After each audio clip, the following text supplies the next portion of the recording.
सदको थिया सुने ता मुसा करे न थो हिसाब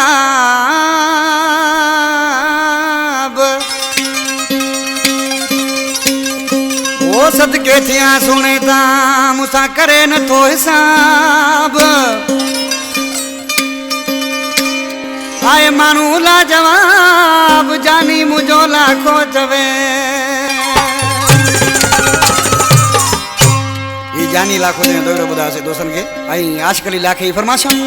मुलाकात का फरमाश मोहम्मद इब्राहिम लाखो मुनवर समो कोटरी खां गुलाम ली खोसे फरमाश उसानेत पोकाजी जी मिर्जा तो जी चाहे जो किथे किथे वफादार मानू बुंदा हैं आज किसी ने पने मैं उदी तारीफ करे पने दोस्तन सा पर छा होचे ओ यार मूसा सचोवा नियत जो भी अछोवा नंढपुण का वठी मुखा वजताई न रटोवा यार मूसा सटोवा यार मूसा सटोवा नियत जो भी अचोवा नंढपुण का वठी मुखा वजताई न रटोवा यार मूसा सटोवा नियत जो भी अचोवा नंढपुण का वठी मुखा वजताई न रटोवा यार मूसा सटोवा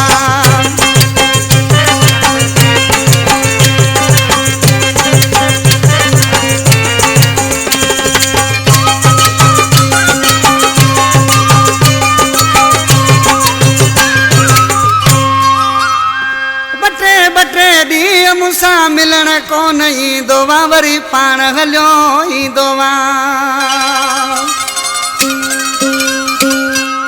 वो बटे बटे दी मुसा मिलन को नहीं दोवा वरी पान हली दोवा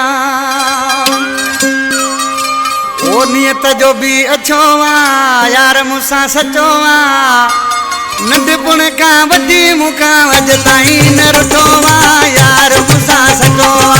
यार मूसा सटोवा नियत जो भी अचोवा नंढपुण का वधी मुखा वजताई न रटोवा यार मूसा सटोवा जी गोदरा मुर्शिद वासा ने पुकारी जानी का बराबर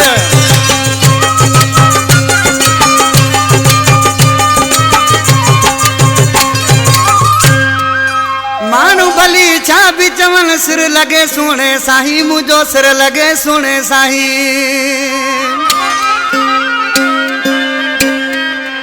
ओ मानू भली छा भी चवन सिर लगे सुने साही मुझो सिर लगे सुने साही मुंह पर के जानी डिठोवा नियत जो भी अचोवा नंढपुण का वठी मुखा अज ताई न रटोवा यार मूसा सटोवा यार मूसा सटोवा नियत जो भी अचोवा नंढपुण का वठी मुखा जानी न रटोवा यार मूसा सटोवा